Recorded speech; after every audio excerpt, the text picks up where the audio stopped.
Nous faisons une petite visite de Noël pour vous donner un aperçu de Omax en cette belle période de l'année, au solstice, au cœur de l'hiver. Même si on ne s'en rend pas compte, moi, il a fait assez chaud, des nuits douces, peu de gel. Ah, il y avait un peu de glace ce matin et elle a disparu et on a eu un peu de soleil. Donc je me suis dit que ce serait aussi une belle occasion de vous montrer quelque chose ici.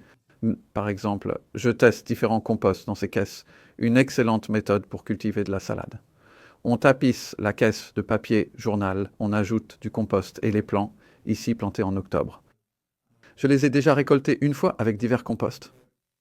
Ils ne se portent pas très bien actuellement. C'est du compost fait maison par le maître de maison. Ils pourraient s'améliorer au printemps, car ils continueront de pousser durant l'hiver.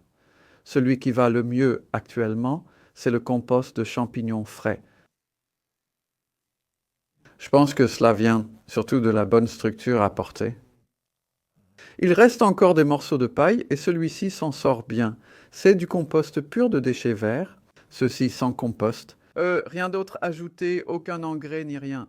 Je prends note de ce que je récolte et je prends des photos tout au long de la saison hivernale. Donc on fait ça de toute façon.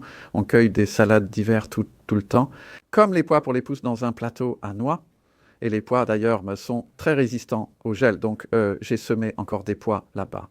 Encore une fois, on fait un essai de compost avec ceux-là. Et j'ai aussi semé des pois de senteur. Vous pouvez semer des pois de senteur maintenant. C'est vraiment une bonne idée. Et à ce propos, je propose une sélection de graines, une collection en offre via Premier Seeds Direct.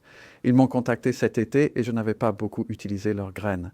Je sais qu'ils font partie des nombreuses entreprises de graines, mais après avoir appris à les connaître, je suis vraiment impressionné par ce qu'ils font. Leurs graines germent très bien et offrent un excellent rapport qualité-prix.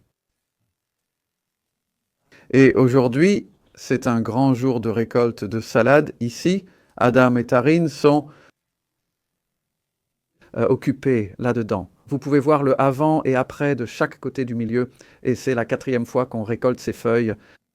Les plantes produisent de façon phénoménale compte tenu du faible niveau de lumière. À 51 degrés nord, le jour dure 8 heures entre lever et coucher du soleil.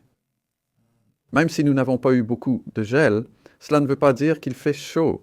Et même les salades en extérieur, comme la mâche, se portent bien.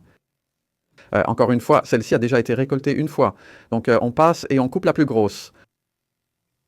Où qu'elle soit, et le reste continue de pousser. Et ces clétonies, pour pieds d'hiver, on fait une coupe sur le dessus. Et ensuite elles repousseront. C'est donc une salade merveilleusement résistante. Voici Minty qui vient dire bonjour. J'ai une confession à faire. J'ai réussi à l'enfermer dans la cabane. Elle m'a suivi dans la cabane là haut et on l'a perdue pendant une journée. Et c'était vraiment un soulagement de la retrouver. Je pense qu'elle se sent un peu plus joueuse que d'habitude à cause de ça. Maintenant, l'ail a l'air beau. On peut mieux le voir maintenant que la moutarde a été tuée par le gel. On a eu moins 4 degrés, c'était juste suffisant pour ça. Et ici, par contre, il y a un petit, problème. Il y a toujours des problèmes. La vraie question, c'est à quel point ils sont graves. Ce sont des lapins qui mangent, qui déterrent les haricots pour manger les graines. Et on peut voir qu'un certain nombre ont été perdus, à savoir sur les fèves. Elles gonflent fortement et produisent de nouvelles tiges en poussant. Donc, quand on les plante avant l'hiver comme ça, et c'est à peu près la bonne taille pour l'hiver, elles ont la possibilité de bien se développer. Donc, ouais, ça peut donner l'impression qu'il y a de grands espaces, mais ne t'inquiète pas trop. Je pense que souvent, j'ai remarqué qu'on obtient un beau massif de fèves.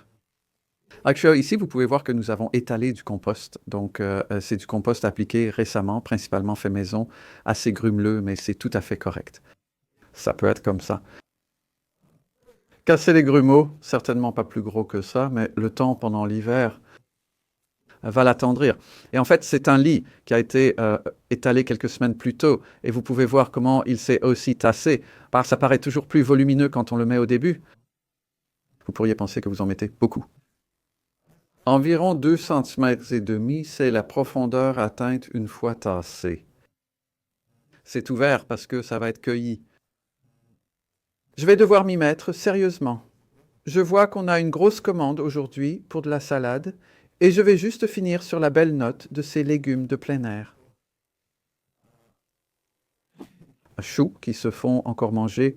Les pigeons picorent autour des bords. Mais ce n'est pas trop grave. Je trouve que les pigeons ne mangent pas trop le chou de Savoie. Donc, on a hâte de les manger au cours du mois prochain, ceux-là ainsi que les betteraves aussi. Il y a une belle variété ici.